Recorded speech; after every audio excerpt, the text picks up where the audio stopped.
Sure, why don't we go ahead and get started here? We released the agenda about a month ago. So now is our time for us to come together, and I just want to thank everyone for joining us today. We have a presentation for you about benefits that we received from GLI, the casino, and Tom is going to give Nicole tribal member benefits, the wraps, and all of that good stuff. So thank you everyone for joining. Turn it over to Jody now for a few posts. Okay, we already talked about some of the stuff I was supposed to do, but we also have Virginia talking about peacekeeping too. So we're excited about that new initiative. So the town hall is to just let everybody know what's going on. It's supposed to be more open to conversations, but we would like you to wait till the end before you start asking questions. So if you can kind of keep in your mind what you'd like to talk about the topics, we would appreciate that.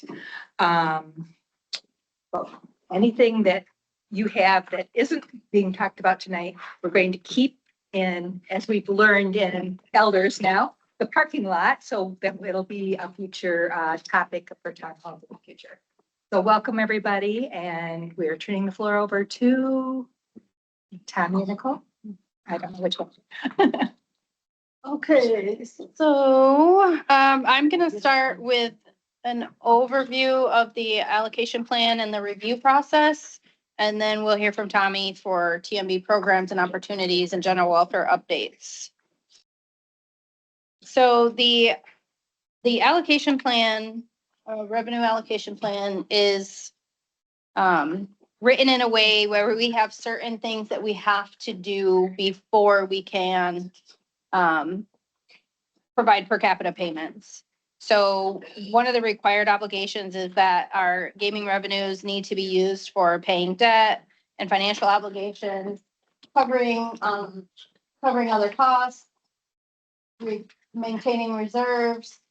After that, we're able to use those gaming revenues for government operations, health, education, housing, public safety, basically all of our government programs. Then we get to the per capita distribution, and that is only if we have available funds, once our requirements are out of the way. And then after that, that goes into the economic development, business investment, and long-term financial buckets for the tribe. So a timeline of the allocation plan legislation. So these would represent any time that council has passed a resolution to make changes to the revenue allocation plan. Our first one was put together in 2011, and then we've had 6 changes since then. We're going to talk about the last 2 reviews. So the 2020 review, we focused on adding definitions, formalizing responsibilities, changing out different roles that were no longer relevant. We updated accrual requirements for education, clarified degree requirements, and added wording related to election cycle limitations when we're going to do an increase. Basically, we didn't want elections to be decided by a per cap increase. So we put wording in there to say that during an election year, we are not allowed to pass changes to a revenue allocation plan specifically for a per cap increase. Say that again, Nicole. We put wording in the allocation plan during the 2020 review to limit council from putting in per cap increases during an election year. So if we wanted to do a per cap increase, this is an election year, we would have had to have approved it before January 1st. And that's strictly because we really want to limit. Why isn't that on the top of the agenda to get revenue share benefits to the members as quickly as possible? And without stipulations. This is our money. We still have to go through a federal review process for this. We have to get approval from the BIA for any of our allocation plan changes. We're not able to And just, I know when I was on council, we had a waterfall effect where we were supposed to be getting increases based on yearly annual benefit and profit. so that first slide that we went over, the allocation of net gaming revenues, that is the waterfall. That's just, I guess, It's presented. illustrated a little bit different, but that is the waterfall. So we do have to take care of required obligations, then programs and services, then per cap, and then other economic development opportunities. And anytime we do a review, any changes we make, we do have to submit to BIA for approval before we're allowed to actually implement those changes. So top-heavy program and departments here supersede tribal member benefits. Anytime there's a review done, the committee will come forward with their recommendations to council, and then council would look at all of those changes and decide to approve or not approve. And then in the aftermath of that, do you have numbers that say how many tribal members or citizens are you serving under the program dollars allocated? And is it 1 or 2 members per, $50,000? That is, that's, I'm trying to figure out where our program dollars are gonna be affected by all this. And I'm not seeing any program dollars. We don't have anything going in elders, no trips no more. We used to get jackets and bling and all of that, and we haven't gotten that. I'm wondering like the percentage of money that's going to programs, how many citizens benefit? Puckett, I would say that we are in the process now of all of that is getting tracked a lot better. And we are getting that information to review as we're doing our strategic planning for the next couple of years. So a couple of years that we're gonna get a pay increase based Well, I'm on, not saying that your- we're getting any pay increases. We're, well, we should be, stop GLI. We're gonna continue on with the presentation, like I said, and we're gonna hold every question and answers to the end. This is a time for all of us to come together. We're gonna keep it respectful. Nicole, please move on with the presentation. So the very last allocation plan review was in 2023. We did some updates to changing tribal member to tribal citizen. We added definitions and made some grammar changes and corrections. We submitted for general welfare to be transferred into per cap so that our citizens have their own, I can't think of it. So that you guys have more flexibility in how you're spending your money within general welfare or per cap. So we heard that not everybody had $2,000 worth of expenses every month, or, some of our elders have lived in their homes and they already own them. So they were having a hard time finding ways to spend that 2,000. So we changed this so that those individuals would be able to maybe take less into general welfare. And then also on the flip side, some of our citizens have more than $2,000 in expenses. So some individuals were able to add into that, up to that $4,000 threshold if you have qualifying expenses. So that made it a lot more flexible to tailor each individual's financial situation to them. And then we also added language for the treatment for how incompetent or deemed incompetent citizens are handled with as far as their per cap and general welfare benefits.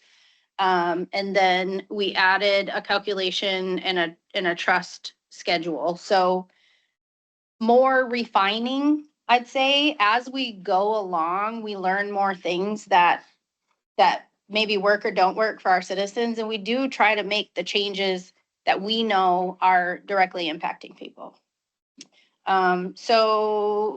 Just to reiterate some of the key points, we do the required review process every 3 years. That is done by Tommy and her department, and previously it was with the Revenue Allocation Committee. I know we've changed that committee to advisory only. I'm assuming they're going to be included in that review process coming up.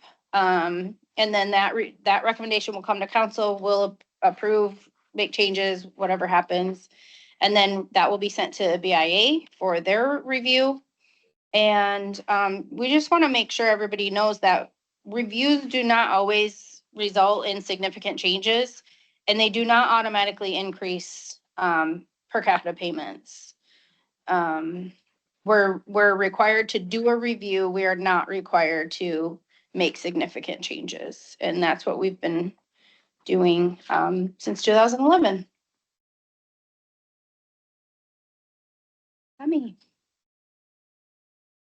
So I'm gonna go over some of our programs and resources and opportunities that we have in tribal member benefits that support our tribal citizens. So some of the things that we just kind of hear is they didn't know a program existed. There are 17 programs in tribal member benefits. So if you haven't heard of one, we know that you haven't. So we're trying to get that information out there. Or they don't know where to start with some of our programming because there's a lot of steps and requirements and processes.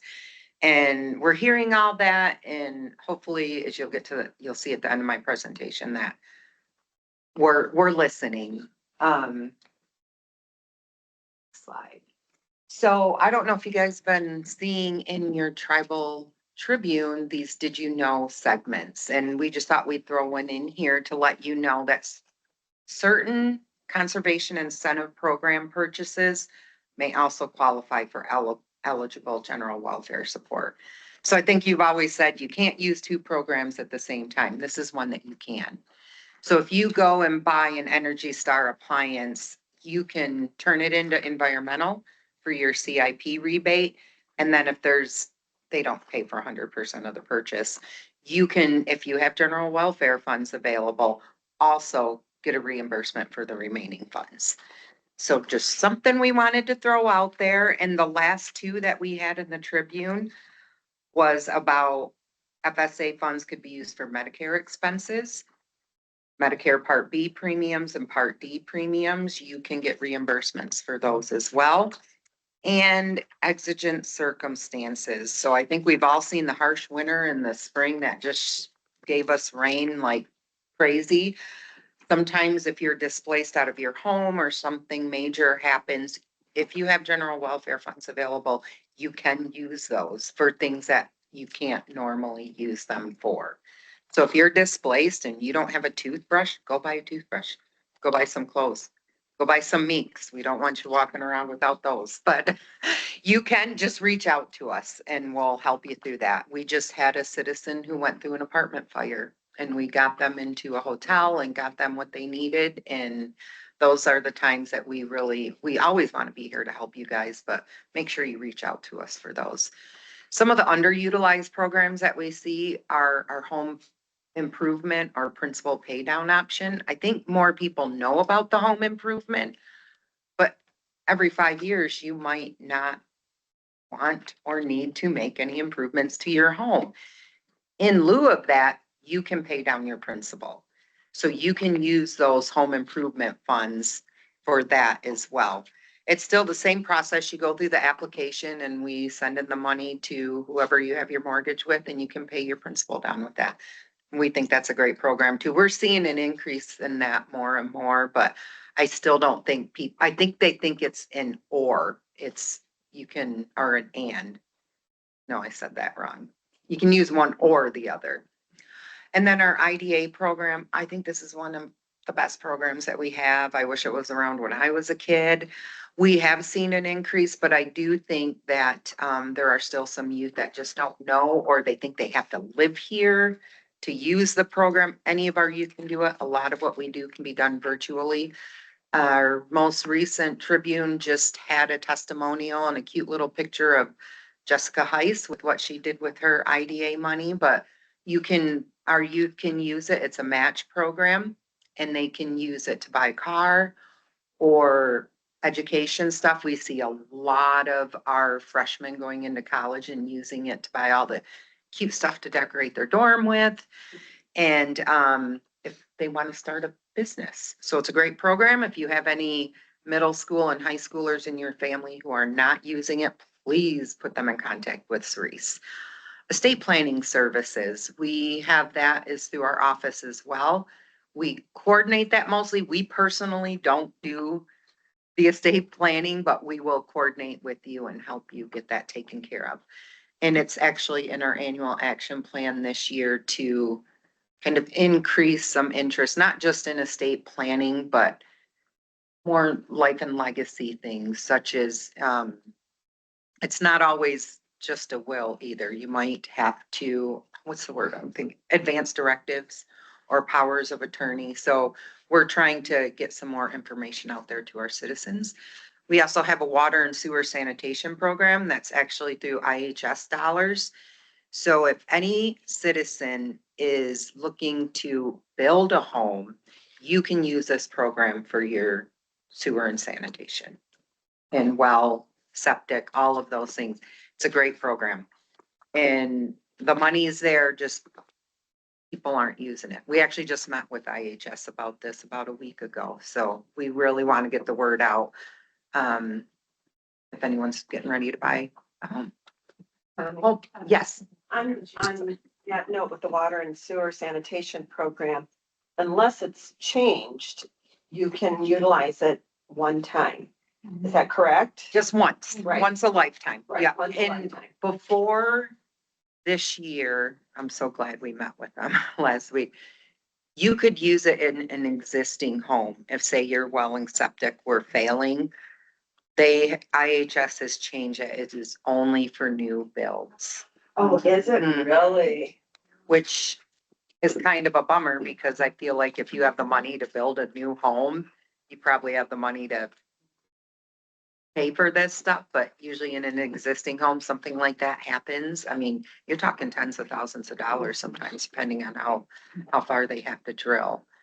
And the rules are strict with that, right? Yeah. Before dirt is moved, they need to be contacting your department. Yeah, it's quite a lengthy process, but if you're willing to go through with it, again, it'll save you tens of thousands of dollars.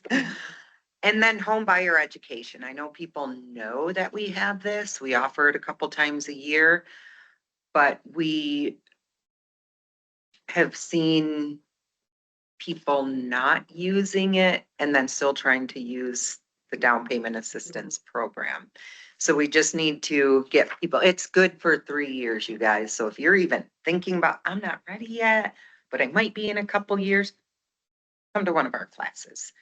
And that takes me to, Tommy, yes, for the water and sewer, is that just service delivery area? I'm sorry, what was that? The water and sewer program, is that just for service delivery area? Yes. Okay, thanks. That is actually, any member of a federally recognized tribe that lives within our Chista area can use that. And I mean, we don't usually help them through the whole process, but we can give them paperwork. We tell them what they need to do. They get them in contact with people. And we did just let HHS know that because sometimes they know about our citizens in a different way than tribal member benefits does. And hopefully we can create this synergy of maybe some referrals in cases like that where we can help somebody else out. So speaking of that home buyer ed class, planning ahead for home ownership. This is really just an infographic to let you know that the home buying process and our down payment assistance program process should be happening kind of at the same time. So when you get out there and you're pre-approved for a home, contact us right away. Especially if you've taken that house, because what we've been seeing as of late is, hey, I want to use down payment assistance. I close in 4 days. And we're like, yeah, we're not going to be able to do that because you have to get stuff into us as well. But we try really, really hard. If we can make it happen, happen. And sometimes unfortunately, it just doesn't because this also has to go to a committee for approval. But there is that option of getting into your home and then using home improvement dollars instead. So we're not saying you can't use it at all. You might just have to choose which if you don't get a hold of us in time. So the big thing is just as soon as you're even thinking about buying and maybe need a little hand holding, I mean, that's what your realtor is going to help you with too. But a lot of realtors around here too are getting to know about this program and they'll contact us. We're going to help as much as we can. But the big thing is timing. If you get pre-approved and you're finding a home, get a hold of us right away. So we can just get you that information and help you at least through our process. Yes, On that, is it still the 5-year? Or yes, yep. So again, if you don't want to make any home improvements, 5 years after you've purchased a home, you can use the principal pay down. So general welfare, recently, the federal government approved the they finally approved the rules. So they've been out there for a long time waiting for approval. So we went and reviewed our General Welfare Act and the guide, and we're just making sure, we're just aligning some things with some of the changes. Updated materials with our legal review, those would be available for a comment period. But they're still, we're not ready for that. Just look out for it. We'll obviously get that information out to you when it's ready for that. But the big thing is it's open enrollment for general welfare. It closes July 31st. If you do not want to make any changes, no action is needed. You don't need to call us. You can just leave it as is. If you do want to make changes, obviously you have to enroll again, choose your allocation. And sometimes when you change your allocation amount, it might change some of the PPAs you have with us. So there might need to be some additional work. So I don't recommend waiting until July 31, but we'll be here all day on that day to help you as well. So some of those things I talked about earlier, what we're hearing and that we're listening, I just want you to know that looking ahead, some of the things we're working on is a housing readiness initiative for our young adults, 18 to 24. Cerise and I were just working on that today. So think like a toolkit, not just a checklist. We really want to help them through that process. I can remember the first time I ever got an apartment, I had a roommate and then the roommate moved out. Like it's things like that that we want to help educate our young adults on. What would that mean if you rent with the roommate? What does it look like? Do you have to make all the, do you have to take care of all the maintenance? How do you read a lease? All of those things. So we're working on that.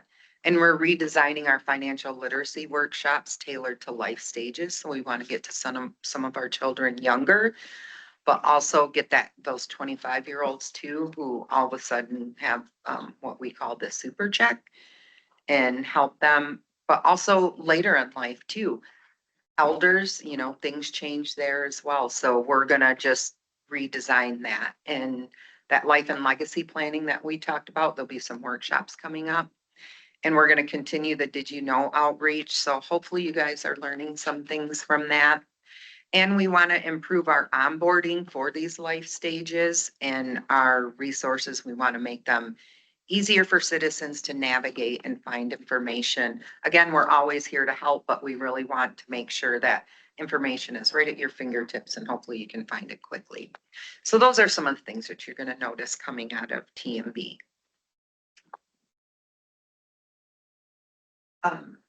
I didn't know, I put this in here. I didn't know we were waiting to the end, so I'll skip this.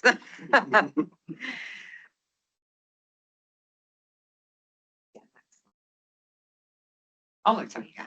Okay, so, but beyond our programs and services, the tribe also continues investing in community healing, resilience, and relationship building efforts. So at this time, I think Virginia will be talking about some of that through the, is it peacekeeping or peacemaking? Either or. Either or, okay, because I think Making, but I use it we can do interchangeably. either. Okay. We can do all of that. It's not a situation. Yeah. Yeah. Yeah. Right now, we're keeping it open. Okay. So this is something that, the tribe is looking at bringing into our community. And if any of you were part of that first session, it's pretty exciting. That was on April 17th, and I have some notes to make sure I'm getting the information accurate. So we invited Gun Lake tribal citizens to participate in this meeting about peacemaking.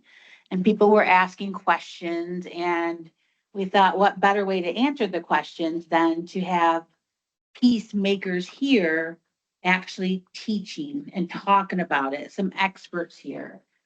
Because everyone wanted, or maybe had different questions, if you will. And just introducing this practice to the community. Is this something that we would want here? Is this something that we think people could do here? Would they be able to teach us? Like, what would this really look like? So peacemaking is a community-centered approach that emphasizes collaboration, shared responsibility, and problem solving rooted in traditional practices adapted for today's justice system. So many times, for our people, it's like you just go right to court. You go to court. And for some people, that's not the best option. It's about being heard, being seen. And so there's different ways to do that. And this would be a great alternative for people in our community. Everyone that was there, they expressed a really strong consensus that peacemaking, should move forward in our community. The initiative remains in the early idea formation stage, with planning efforts currently focused on program development. Like, how does it fit in our area? What would make sense for our people? What does that look like for Gun Lake as compared to other tribal communities? And community engagement. The upcoming steps include identifying training opportunities for interested tribal citizens. So even if you weren't at that first training session and you want to be a part of it, anyone can be a part of it. Anyone can be a part of it. And holding additional community meetings to further shape the program. It's a program by the community for the community. So our involvement is an important part of this process. So anyone who is interested in learning more, participating, contributing to this, what you would need to do is to get a hold of David Wilson. And he works in our legal department. So David Wilson, and he can give you a little bit more information. He is the one that is kind of leading this initiative right now. So that's who you would get a hold of. But I also wanted to share a couple of things that I took away from our training.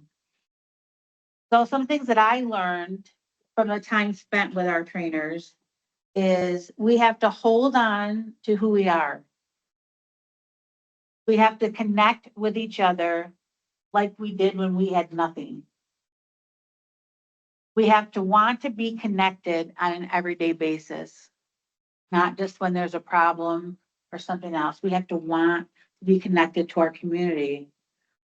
People just want to be heard and understood. You need to know your community and know where you're at. Peacekeepers need to know how to ask questions. And the trainers that we worked with, they each did over 100 hours of mediation training to understand on how to talk, how to listen, and how to respond. So this wasn't just a Joe Schmo pulled out of an audience somewhere. They took it serious and they went and did the work. And that's, I think, what makes them so good. And these two kind of, from what they shared with us, you know, they are so well known. They go to other tribal communities, they go across the country, and they go to other parts of the world to do this training. So we wanted to share this with, you know, all of you here, all of you online, in hopes to generate some more interest for you to, anyone who wants to be involved, to be involved. Start now, get a hold of David Wilson, and let's see how we can bring this to our community and be successful with it. Which,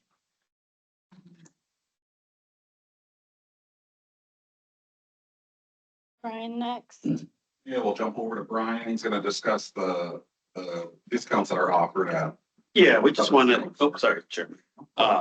We just wanted to bring awareness to the different discounts and benefits that we offer over here.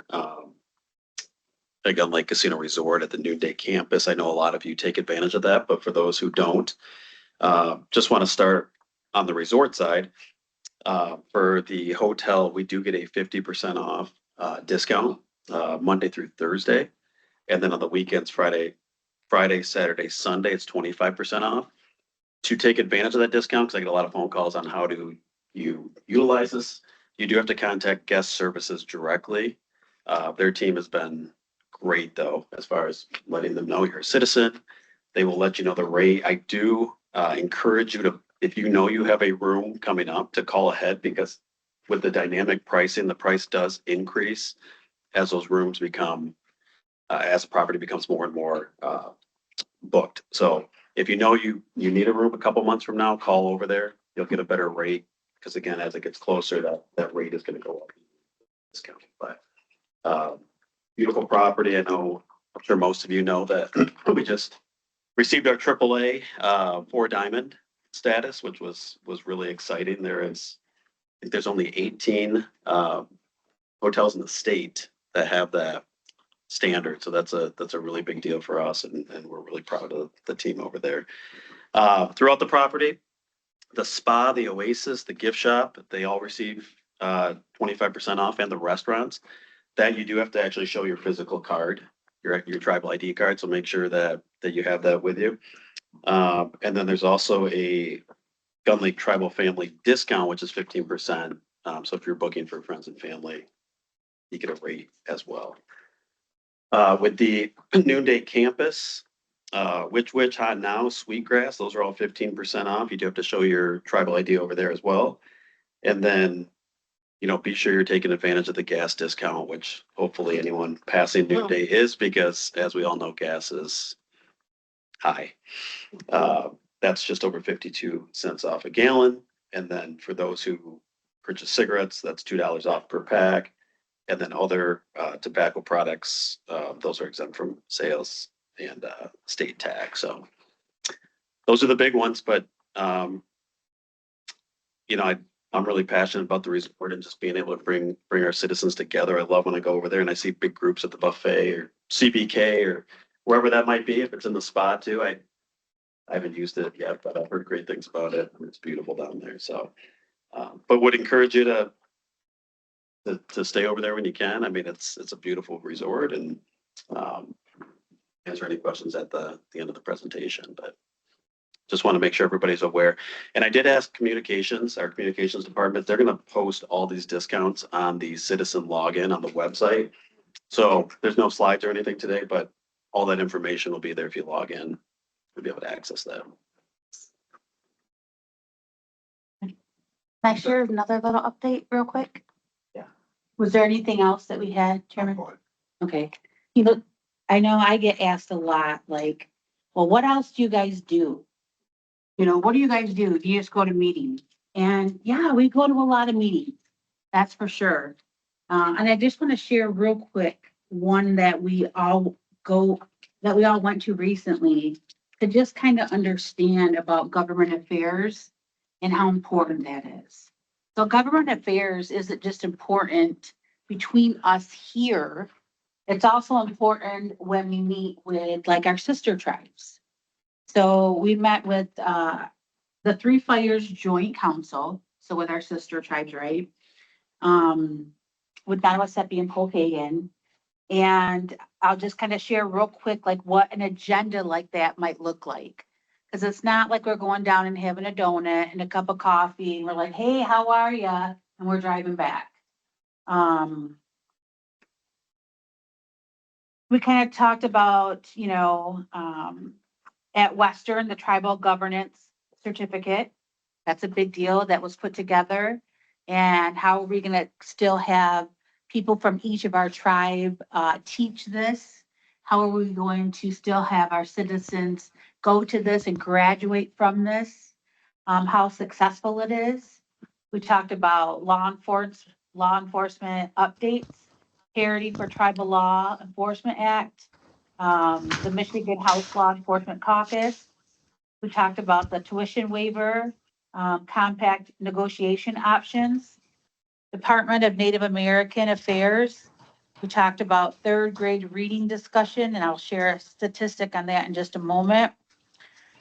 Native American imagery discussion, and then some old business treaty updates and water data center updates. So when we get together, we talk about things that are not only big news to us as a tribal nation, but what's also big news to them. And then how can we work together to make it happen?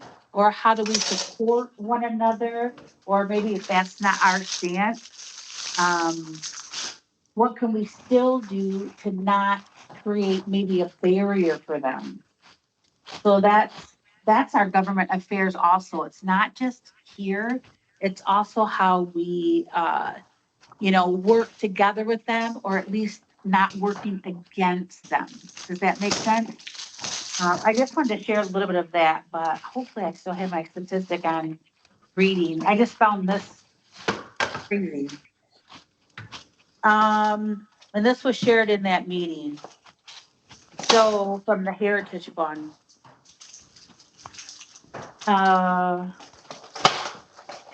If you're not reading by first grade now, it used to be third grade, but if you're not reading by the first grade level, you are already behind, right? And people are like, well, what's behind? What's behind? And what does that mean for our kids and their future?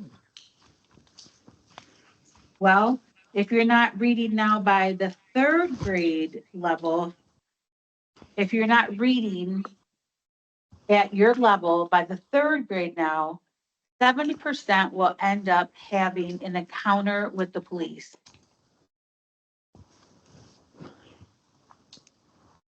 I mean, think of that.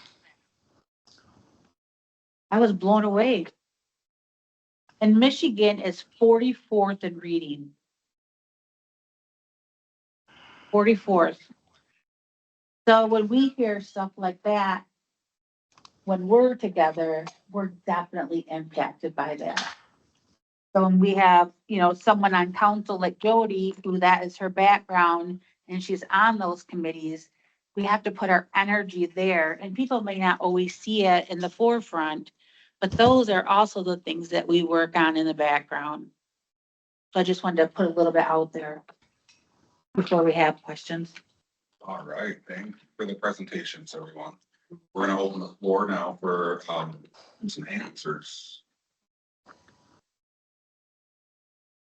Okay, just to note on that statistic, was that including or not including on that, just that last one you were stating, kids with disabilities and or reading, speech. I'd have to go back to them because she didn't deviate, so I'm not sure. Okay. on that. That could make a difference on if you're talking about, you want to say a normal 6-year-old who's not reading at 6 because they have a disability, or is it a regular child, a normal child that's, reading at 6, supposed to be reading at 6 and just doesn't want to because he's in front of us, he or she is in front of a screen. It's really frightening though, Mary, the statistics of Native American students in general compared to the general overall population. And so that was just an eye-opening experience when we just reminded that. And when I was teaching, it was third grade. Now they're pushing it all the way back. If you're not reading at grade level in the first grade, it's a very big deal. And so somehow we need to share that with all our citizens too, because if you're looking at those sweet little 6 and 7-year-olds and they're not reading, well, they'll catch up. Well, maybe not. We need to figure out what to do to help make sure all our kids are high grade level or exceeding. Looks like we got one online, Mr. Jordan Comer, I believe. Yeah, can you guys hear me okay? Yes. Sweet. Thanks for doing this. Always love seeing your beautiful pixels on my phone. One quick question about I think you said not increasing per cap in election years. Is the bonuses at the end, are the bonuses at the end of the year classified as a per cap disbursement, or are those exempt? No, those are not included in that language. Okay, and so if there was some surplus or something, and that would still be able to be given out at that time during an Yes, election year? that's how the waterfall is set up. Okay. The financial, the other waterfall, Yeah. that's how that's set up. Sweet. I might rapid fire some here, so bear with me. I got quite a few. I know that we get the tobacco exemption at noonday. When I went to the casino with a citizen, they went to purchase at the gift shop and they didn't have any exemption on that tobacco. Was there anything like requiring them to do something that they're not able to issue that discount over there? Good question, Jordan. That's the first time it's come up. I don't know the answer to that. I'm gonna have to look at some of our laws and probably punt this to legal to see what their stance is on that. But if it's allowable, I mean, if there's something that we can do to make it happen, we would.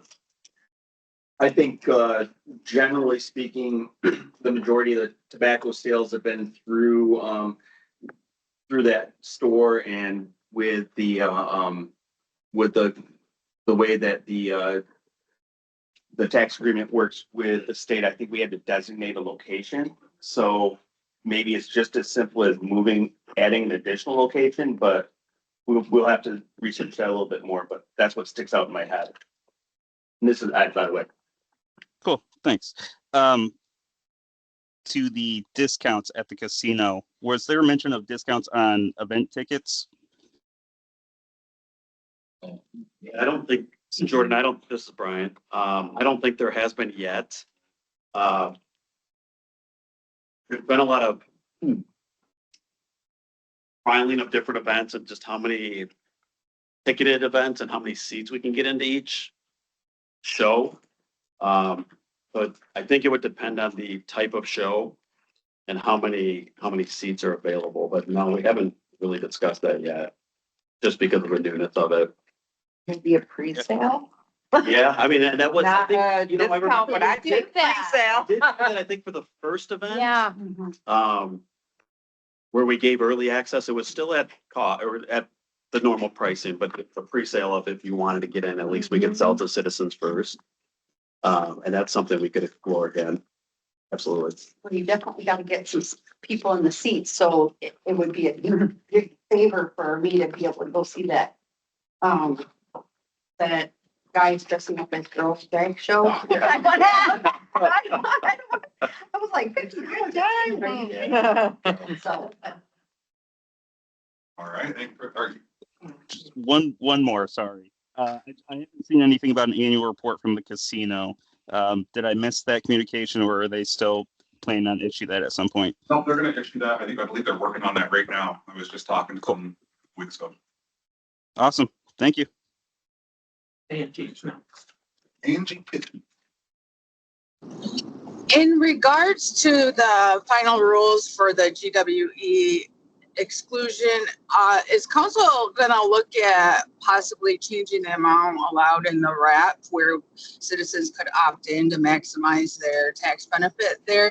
I know I personally am opted in at the full amount and I still could, utilize more in general welfare funds if given the option.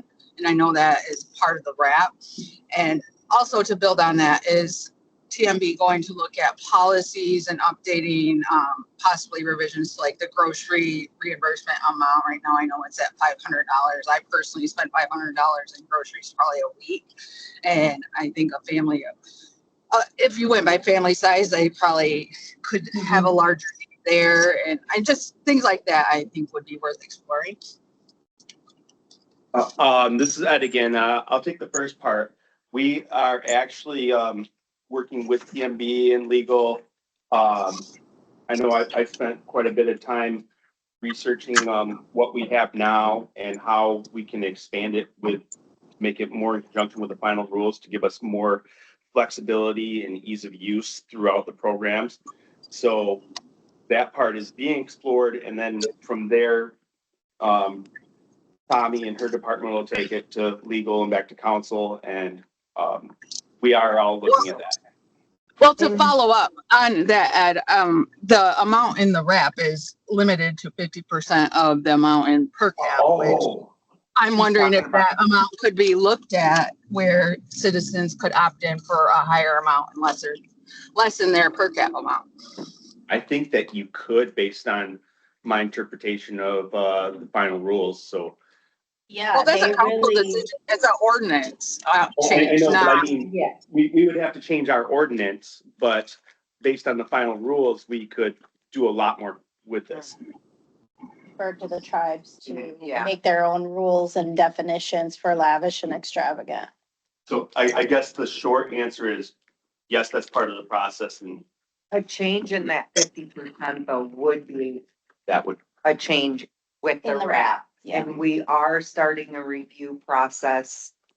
I would say within the next couple months, we're gonna start the review because we have to have one done by next year. We can bring it up. I would strongly encourage leadership and the committee to look at that amount and let citizens opt in for more. if But possible. Angie, going back to your second part, we did talk about that when we were reviewing the RAP. We have a committee member here and we had a big discussion about increasing some of those things, and groceries was one of them. Because we know what groceries cost. How long's our program? Anyway, it's considerably a lot more. So yes, we are looking at some of the things that were capped and kind of what. If we have ideas to expand or allow different categories to fall under the new rules, could we send to you, Tommy? Was that the best Yeah, method? yeah, Okay. that works, and I'll share it with the committee. CC myself as well, please. Okay. Thank I you. welcome any ideas. Thank you.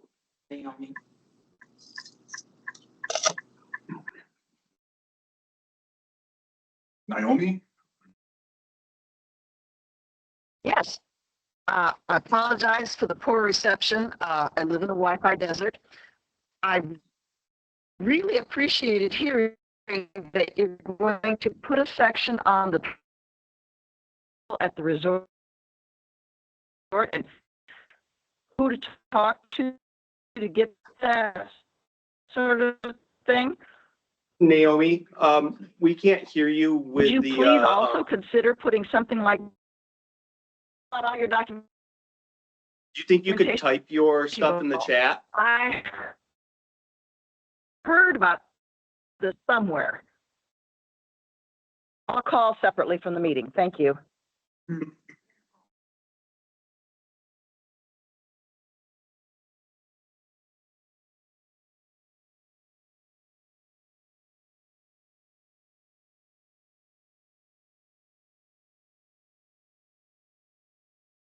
If I am able to, I have more of a comment in regards to increasing the allowable amount that you can put into the GWE.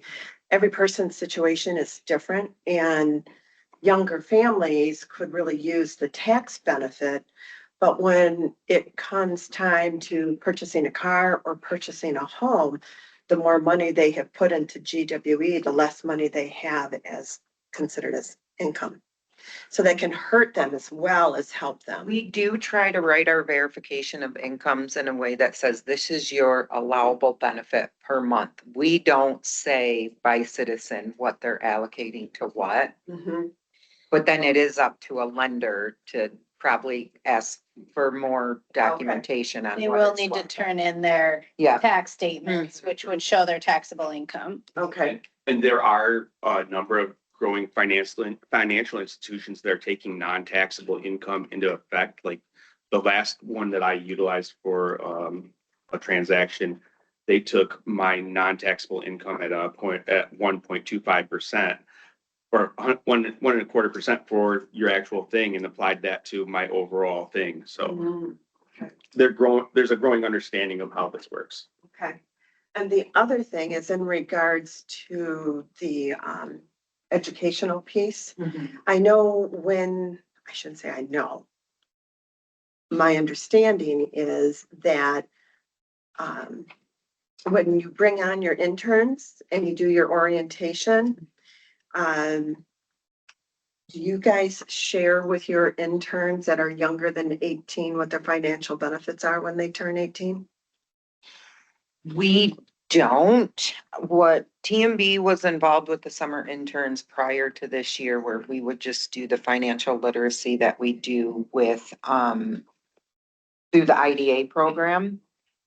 And there was also discussion of allowing that to be the education piece to be able to sign up for IDA, because I think that was a roadblock for some. Some of our kids are just active, band, sports, like part-time jobs, whatever. So we were exploring that, and then we're not doing the financial literacy this year.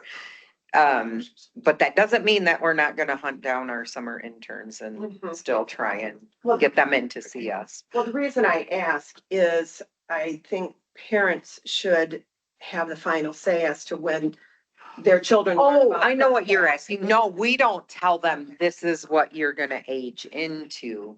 Well, that is a family discussion, because I know some families choose to wait until they're older. We just really go over, budgeting basics, things like that, not, you're gonna get this and this is how some people are spending it. No, we don't go that. All right, we got one more important piece of information that we almost forgot about. Ed, can you share what was sent over to us? Yeah, so I know that people have been having some issues with billing with your medical services. And right now we have about 13 citizen claims from 2024 that they're working on that appear to have not been billed to insurance. They will be contacting directly those 13 citizens to let them know the steps they need to follow to submit the bill to the billing department. And we'll be able to review the bills and determine the appropriate next steps to resolve them. So I guess a lot of old bills from these health institutions didn't get paid properly, and they're coming. They expired their window, but they're still going to send out letters to private citizens just to try and recoup those funds. So if you get those, definitely contact Sam and those folks and don't pay it and work through the steps with them. It's pretty much the short answer of it. I don't pay my bills, so. Yeah. Basically, I think they had what was it, during the COVID times, I think they had a 2-year window to do Yeah, their it was billing. extended, that things have to be, there's a timeline associated. Yeah. Yes, and and then it went back to 1 year, but some of these hospitals didn't do the catch up. So now they're trying to come after people, even though it's their mistake. So this is just something that's on the hopper. So we're trying to make you guys aware of it as soon as possible. Thank you, Ed, for that. Then it was, I think, Angie, then Jordan, and then Angie, go ahead. I'm sorry, I'm driving and I didn't lower my hands from the last time. I apologize. Jordan, did yours hand come up in there? Yeah, I just had an idea that I wanted to share with everybody. And I wasn't sure who was the one that to really speak to. I guess whoever really plans the food sovereignty program. I think that we have an opportunity to have that program generate money itself. And there's a bunch of different ways that we could do that. But I think one unique way is, when we have all these animals come in, I believe that we're going to be getting new chickens, right? At some point. And when we do that, or if we get other animals in there, we could create sort of a live feed of those animals, and then you can connect it to an automatic feeder. So if somebody donates it, right, and this can be general public, it could be anybody, but if there's a donation there, then it just gives them a little treat or something. But it's a way that you can watch the animals all day. It's super fun. People connect with it. It's a way to spotlight the food sovereignty program as well. And there's also an opportunity to have sponsored food plots, right? Where, you could do things with companies or families that want to sponsor a food plot. They get out there, but it helps pay for that to kind of subsidize those costs there. So just wanted to throw that out there. Just an idea I had. Thank you. I just want to acknowledge that Phyllis did send something in for the chat also. Yes, let's.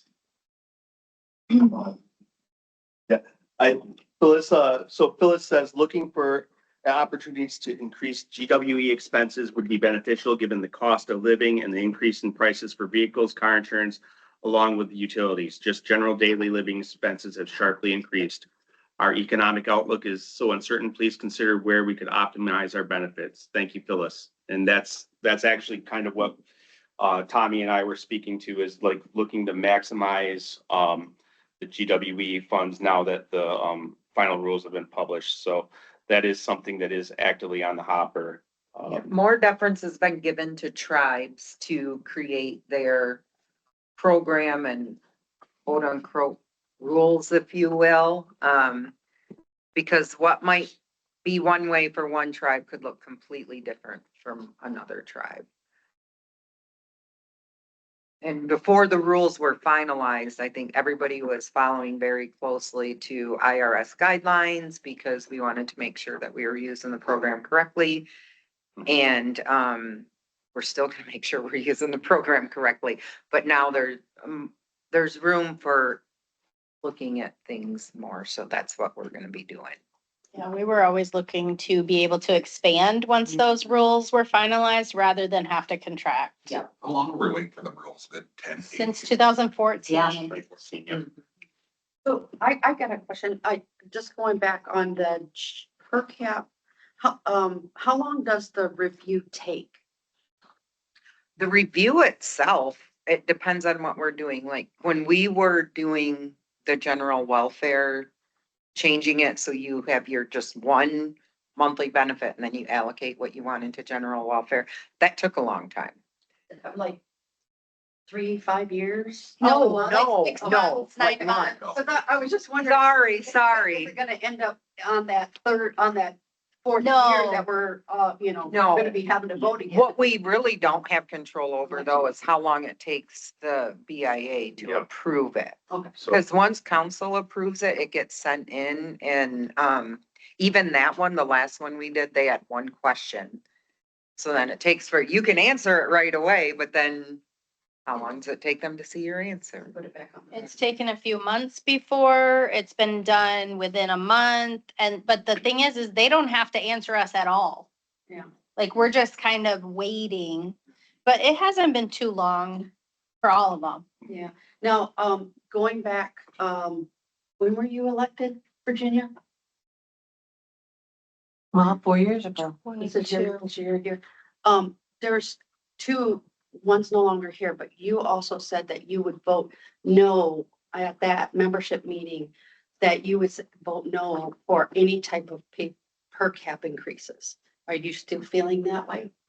Based on the economic of our general economics and the way that we are, getting our per cap now and what options we have, do you still feel that way? Or are you open to? The only reason I ask is the other person's gone. He's not here anymore, but he said no as well. But, you know, on council, but I just wanted to just get that clarification from you as a council person, you're representing us. And I wanted to know if you still feel that way, and if you are, if that's the way of the tribal council, if they all feel that they don't want to or don't want to consider it. And that was, I think that was your words, you wouldn't consider it. I think that that's a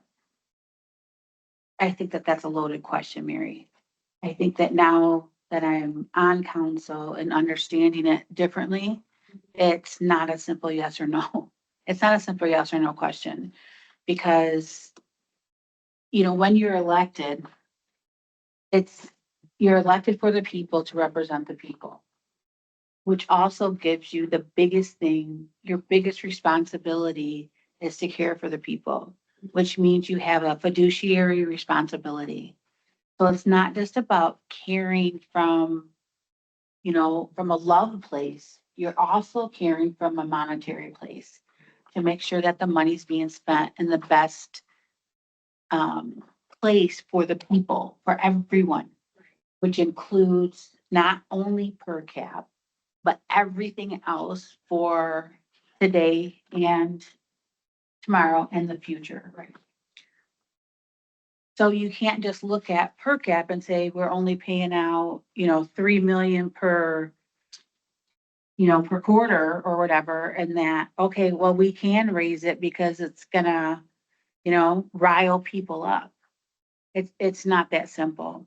We have to look at where's our infrastructure at now? How are we what's gonna go on with the water? Are we gonna be able to bill anything? Is the corridor gonna be put on hold? What's gonna go on? Are we gonna add electricity so we can be self-sufficient at some point? How much will that cost us? It's, from a business standpoint, there's a lot more to it than solely adding per capita. So could I answer that yes or no right this second? I can't. Well, I'm just saying, you, at that point in time, you were firm on it. You and Jeff at the time were very firm on that. But I understand, and it does take you to get in here to learn the Absolutely. program, learn how to do everything and understand everything that's going around. I just wanted to know where you stood, you know, actually all of you, where you stand now. Is that an option? Because, I mean, we're looking at our income, just the base, not the elders, but the base income is almost just toggling at the lower side of the median income. And I'm like, wow, this is crazy that we don't even, I can only spend $500. I got a little mouth to feed at home still. That's my choice. But I, you know, I have that, you know, $500 I spend every 2 weeks, not once a month, you know, and I'm like, this is really getting ridiculous. And we're trying to eat healthy, not go, you know, overboard to the Whole Foods market, but I'm trying to eat healthier and live healthier so I can be here longer, and also teach him how to do that, but also be able to afford it. I can't, you know, we can't keep affording to go to the Whole Foods market because it's not, you know, in our, you know, budget. So in that sense, that's how important that is to me. I'm good with, you know, what I'm getting, but if we could opt to get more money, say towards groceries and things like that, because I have the 50% going to, you know, my GWE as well. And I think that's a huge benefit. I love it. I love what you guys have done. I do. And I appreciate it. I really do. Thank you. I want, you know, I just want to be able to, I'm not asking for more, but maybe utilize what we already have at a better angle for me. That's exactly what Tommy and I are Mhm. looking at. Okay. But thank you for answering. And I just wanted to get what your take was, and I understand. No, Thank you. but to take it a step further, you know, this may not be favorable with everyone, but, you know, there's two sides to that coin. I think that every person on council wears their heart on their sleeve when we look at things and when we have to make decisions. And it's not easy. And I know we asked to be in these seats, but it is not an easy job. And the other thing that citizens can do, and you guys are doing part of it right now by being here, is be involved. Because some of these programs, and I think you were starting to speak about it earlier, about some of the programs and stuff. Heavy programs, yes. So with some of the programs, um, you know, who's utilizing what? And we're looking into it, we're analyzing, like, where do the efforts go? Where does the money go, right? And, could there be a better way to look at some of these things? Like, why aren't people utilizing it? Where's a better spend? How can things, or could things be reallocated? Would that make sense? Would it go further with our citizens? Like, these are all questions that everyone of tribal council has asked in a different way. Okay, but the other side of that is citizens need to be involved. You need to be involved and you need to ask the questions and not post the questions on Facebook and not, you know, talk crap about who's on council or whatever. You need to man up and you need to ask the questions in the right way. Yeah. And then if someone doesn't give you an answer, then you need to ask again. Yeah. Because if we want change and we want things better, then we have to be a part of the change. That's it. That's why we're here, Virginia. Yeah, Yeah. and I appreciate that. And you were at the meeting the other night too. And I appreciate that. Because I want to know, you know, was this question posed before that $400 million pool went in? You know, was these kind of questions posed? Mm-hmm. Because to me, that was a waste of money. And our investment money, we did not need that there. The citizens were not asked about that at all. And now we have what we is described as a wading pool Yeah. over there. It's not swimmable. And I'm just wondering about the waste. I'm wondering too about Brian. You know, are you able to negotiate better discounts over there for us?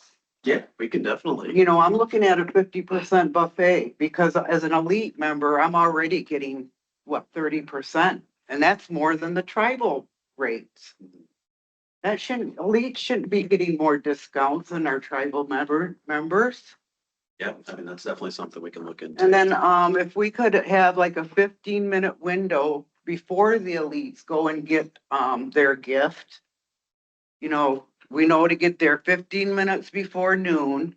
And the tribal members can go through and get those gifts because we're standing in the line with all the plebeians.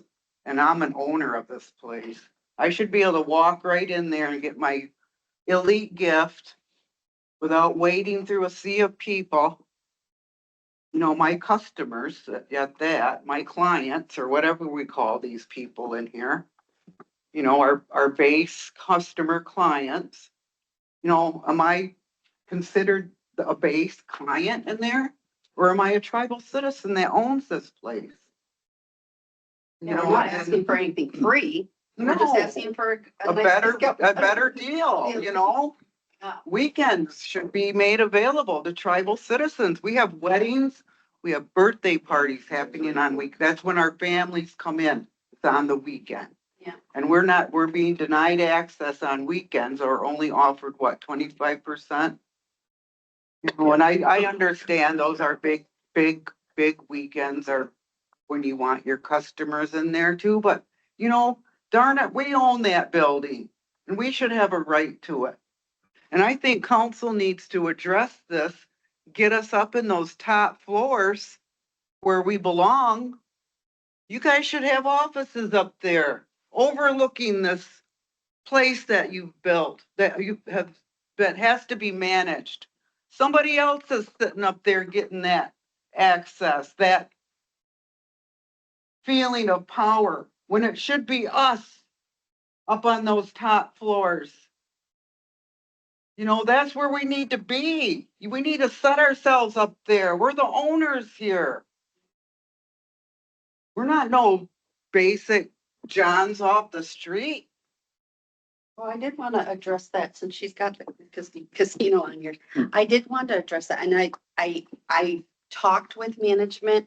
I've spoken to other tribal council on a little, just little tidbit things that happened while I stayed there, while I visited there.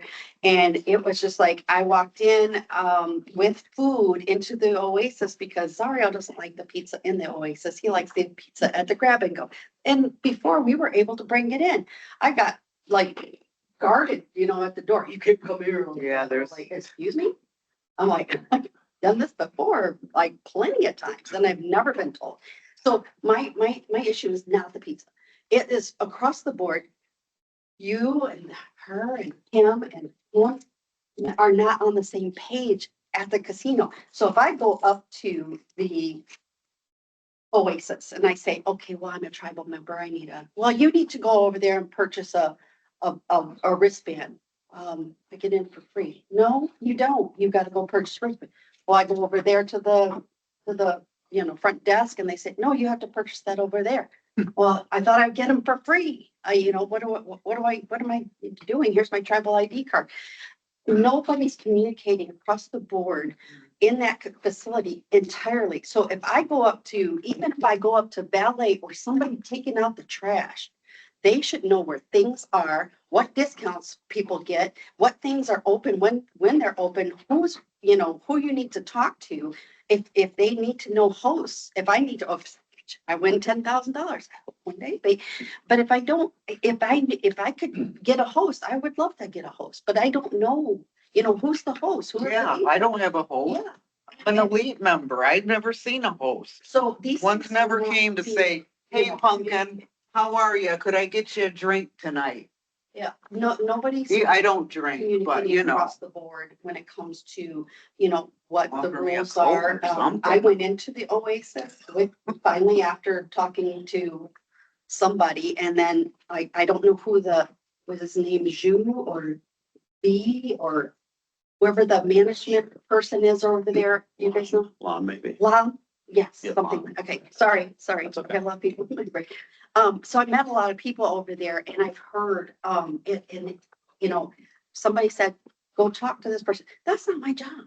That's not my job to go talk to that person. That should already have been done.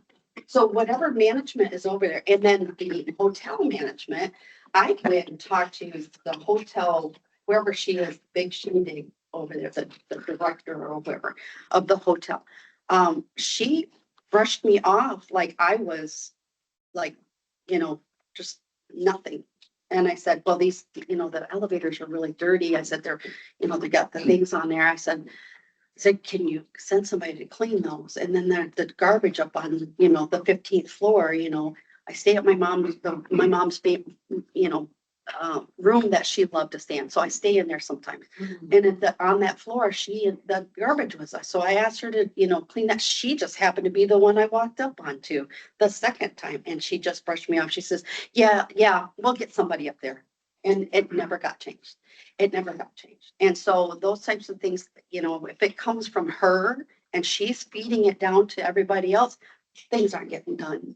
So I implore you all to push that, to communication across the board, because everybody should know. We appreciate that, the feedback is important from us, from Yeah. our citizens, because we're trying to make this, as we just got our 4-diamond recognition. Yeah, A yeah, good place for all. yes, Yeah. clean. Yes, we're clean, we're neat, we try our Mhm. hardest. Are we perfect? No. No, But we're going to try. This building here is for all of our benefit for generations and generations to come. right. I'm very proud of it. I'm very proud of all of you, so we can all be proud together. And we're gonna get there one day at a time. Thank you. Yeah, Yes, it's We not will. gonna be overnight, and we got a good group here. We got some good citizens, and we're doing good things. I have other questions from other people online. Who's next? Angie. Angie Pigeon. Angie. I Driving. wanted to ask I'm not driving anymore. I wanted to ask a follow-up question to Tommy on the sanitation sewer program. And so would that change? Is that something we could incorporate into the GWE program, allowing that, or possibly purchase of land? I know there were issues before with the act, but if we are only allowing for new builds, it might be something we could add to our programming to cover. I think we definitely can. I mean, and then it's just up to the citizen to make sure that they have those funds to allocate to that. Is there a project. reason for the change from BIA IHS? They didn't give us one, but if you ask me, and you know me, I'm not gonna mince words, I just think the federal government they were putting more towards existing homes and less towards new builds, so they chose new builds. That's just my opinion.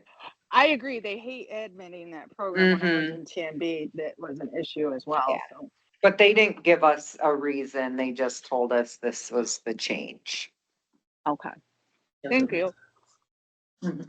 Desiree Pyle, what do you got for us? Des, are you with us? Oh, sorry. No, yeah, I was muted. I'm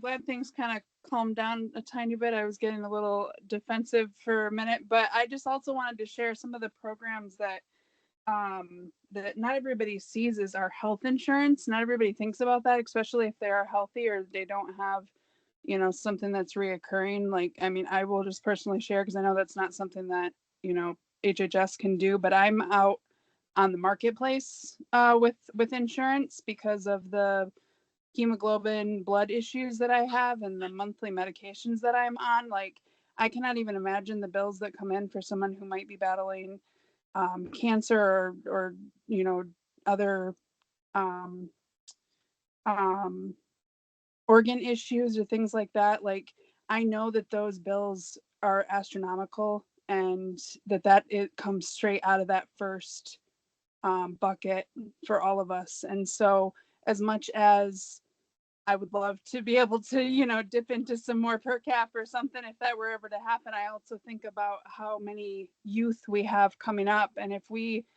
get an extra grand now, are they going to have to take it away later because something happens? I'd rather just stay with the status quo and be able to have that available for the next generation that comes up, because those next generations it's just more and more and more, which is a beautiful thing. I would just, you know, wanted to make sure that people remember that. I think that was one of the main things that we were looking at was our population is so young and that per cap is just going to keep growing, not because we're, you know, needing more, but because there's going to have more citizens that are in and eligible.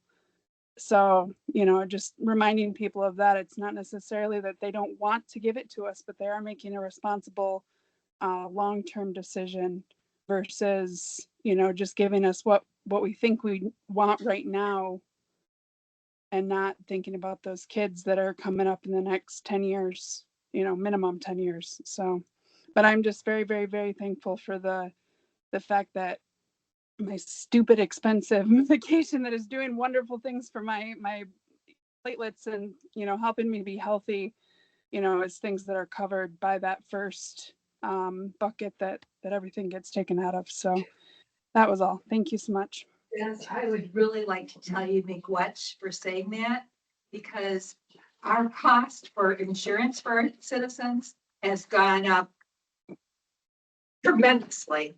I can't even tell you the percentage, but just since I've been on council, it's doubled.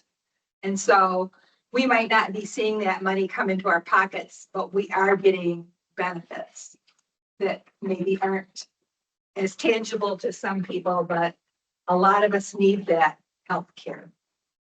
Yeah, and it took, thankfully, I mean, I've learned so much about my own self through these journeys, and I can recognize, and I found good doctors that listen when I talk and things like that. But it's taken me 3 or 4 years now to be to a point where I know what, like, when I'm not feeling well, that it's my blood or that I'm just, you know, whatever, so I can actually reach out and get that help that I need. But it's taken a while, and I wouldn't have been able to do that without the benefits through our healthcare. So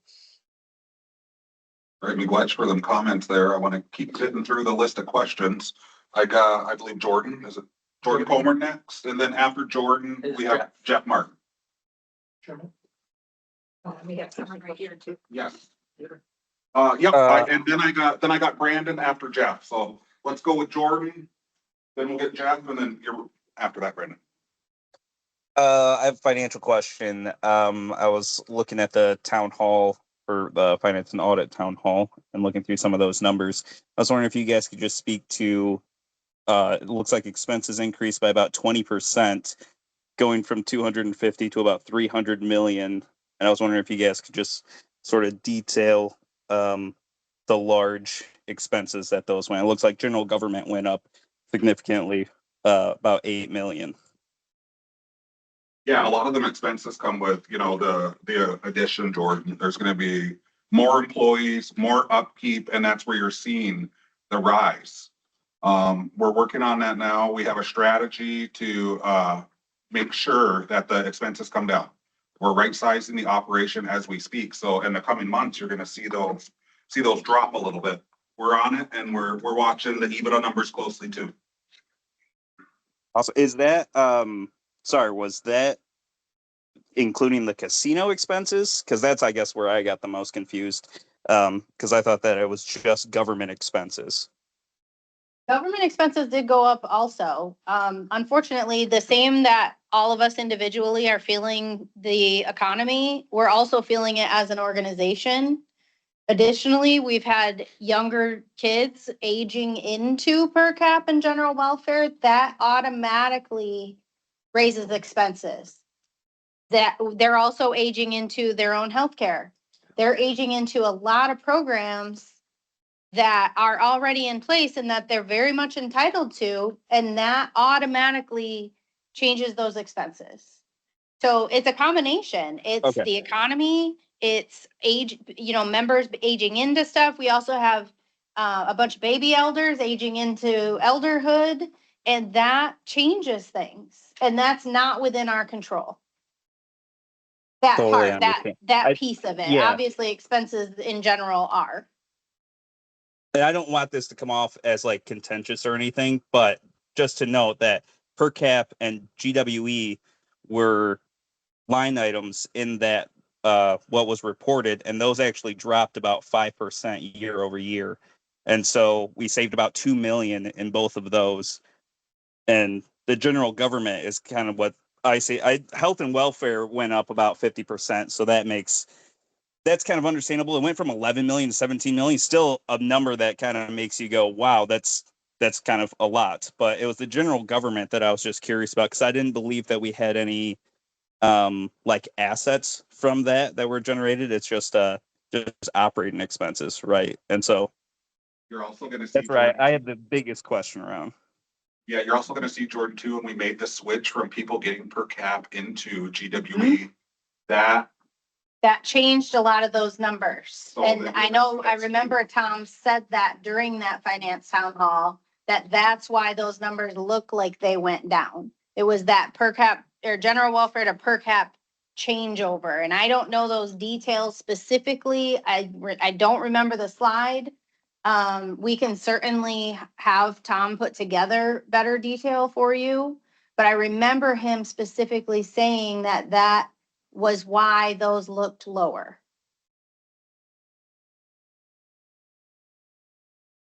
Okay. Thanks. Just, Yeah. just as far as general welfare and per cap, we're looking at all of the expenses overall for the organization. We're doing a review of all of the programs. Virginia mentioned this. We're looking at who's going to what programs and where we can situate to get better citizen participation and also maximize our employees' hours so that we're not paying overtime and whatnot. So we're trying to do all of these things, and it's going to take a little bit of time. Is he looking at the sheet from now or from later? Or from earlier, like last year or? This year's finance and audit town hall, so the audited financials from Yeah. last. Okay. Mr. Jeff Martin. Hi, Buju.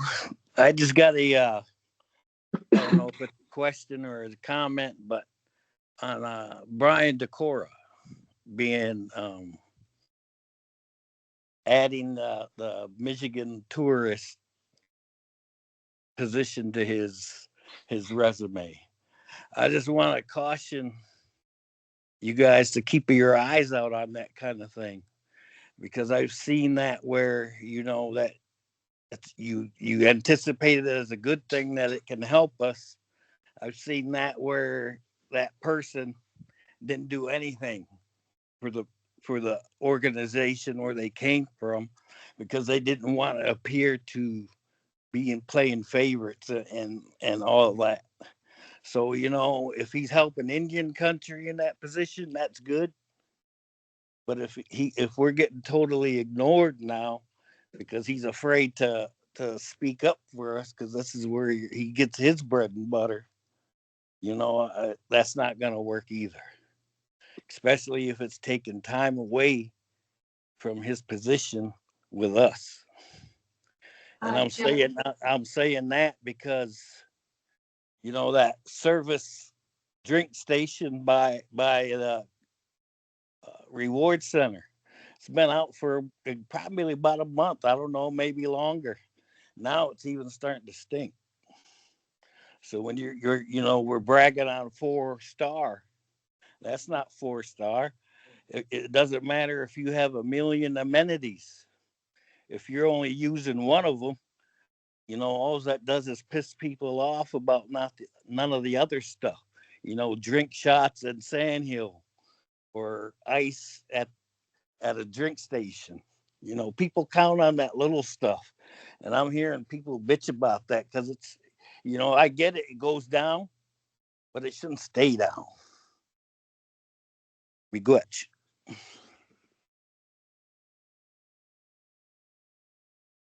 Jeff, I just wanted to let you know that the governor asked us to make a recommendation because that seat on that tourist board was specifically, she wanted it filled by a native person. And so we made the recommendation to the governor to put Brian on. So that's just for your knowledge. Well, you know, that's good. I'm not saying it's a bad decision. I just hope it works for us. And I appreciate you. I didn't ever think about it, and it's always good to have people plan things in different ways to look at things. But I've seen where, you know, they don't do anything for the people that they come from because they don't want to appear to be playing favorites. That's actually kind of one of the unique things about this, like as we've been strengthening our relationship with the governor and like Jody said, Emily Paskey had asked us for a recommendation, specifically a tribal person and specifically in our industry because they want to bring more of our casinos and what we do out into the mainstream. So his job there is to work with them and help highlight what we do and all Native country does in Michigan. Well, I'd like to know I'd like to know how it's working, you know, in the future. He's our GM. Because he's our general manager. Well, there's other GMs in Michigan that are from here. I'd like to know. I'd just like to know how it's working out for us in the future. Oh, go ahead. Should be from Michigan. Represent Michigan tourism, that's all I'm saying. Mr. Brandon Montour. Or I'm thinking about the next generations, especially with how council has developed the benefits for its citizens, especially an incentive to go out and purchase homes. And I think we are in a really good place financially to be able to reach out to a lender and search for a home and find a home. And I just wanted to say thank you in terms of creating those programs. But one thing that kind of I think about with the next generation is the home improvement program and how it's limited at 10,000 and how everything has been inflated. So if you try to go, let's say you bought a house 10 years ago, that $10,000 was really strong. You go now and that 10,000 has become less. It's like deflated. And then I think about, all right, with 10 years later, citizen is going to go out and search for a home. That 10,000 is going to become less and less. I'm not going to lean on the current administration to the opposite direction and fix their inflation. I just assumed that it's gonna get worse and worse. So, and I didn't want that. I want more participation. We keep talking about participation, but I think our citizens will really incentivize being able to participate in that program if that dollar amount increased or if it changed to a percentage where it stayed with the rate of inflation.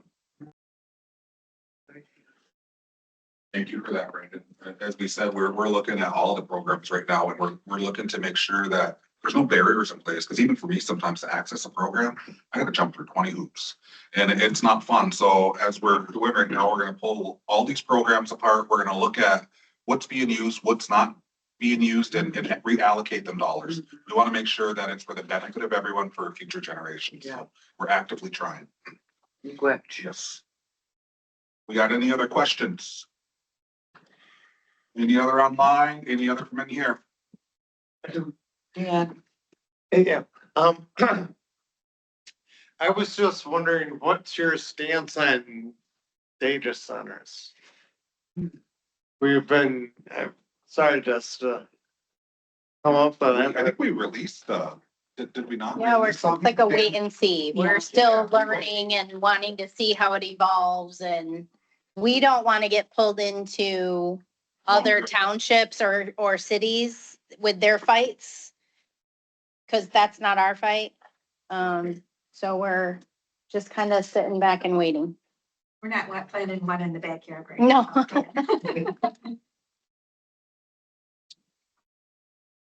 Going once, going twice. I appreciate everyone. Thank you. We have good discussions here and sometimes we go back and forth, but that's what community does. And you know, we're all like Yeah. siblings here and we're respectful. So I'm looking forward to the next town hall. We got the meeting date set already. I want you guys to have a good night. You guys know where to find us. All our offices are up here. So come for anything. yay, Yay. glad. Mama. Mama. Yeah, so. I was fine